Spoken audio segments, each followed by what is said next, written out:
call this a hot seat.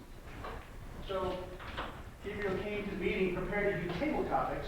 Now he's volunteered to give a 5 to 7 minute speech. I don't know the title, and Kate doesn't know the objective, but I'm sure we are going to be greatly rewarded. Envelope of fear. Oratory opportunity. Envelope of fear. Ladies and gentlemen, excuse me. Envelope of fear. Envelope of fear is the title of the speech. Gabriel, Dicristofaro. Thanks, man.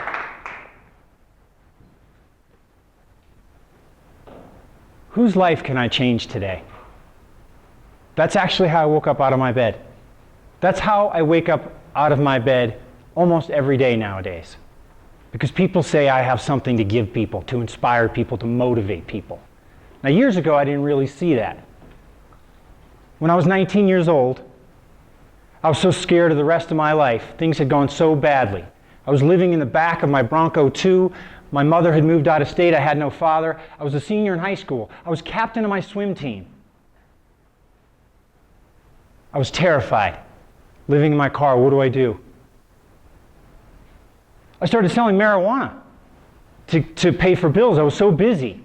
I hung out with the wrong crowd. I went with some guy who was causing trouble in the community. They pulled me over, searched my car. Yeah, quarter pound of marijuana. I spent a week in Boston County Jail. Let me share with you what real fear is. Fear is walking up to a man while I was there and asking why they wouldn't let him out of his cell, and him sharing that he had gotten drunk and angry and killed his girlfriend.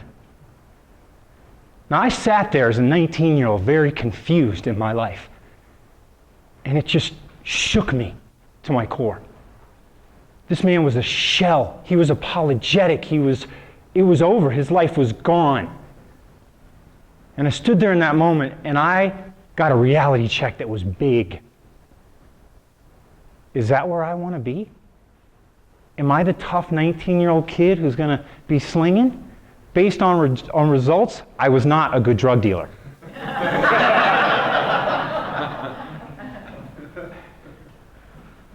So when I left, I had nothing else. The case was dropped. I had freedom. I went out to LA and I pursued acting, which was, again, terrifying for me. Because I had no background and no confidence. Like, who was I? How brave was I to do that? Well, I'll tell you how brave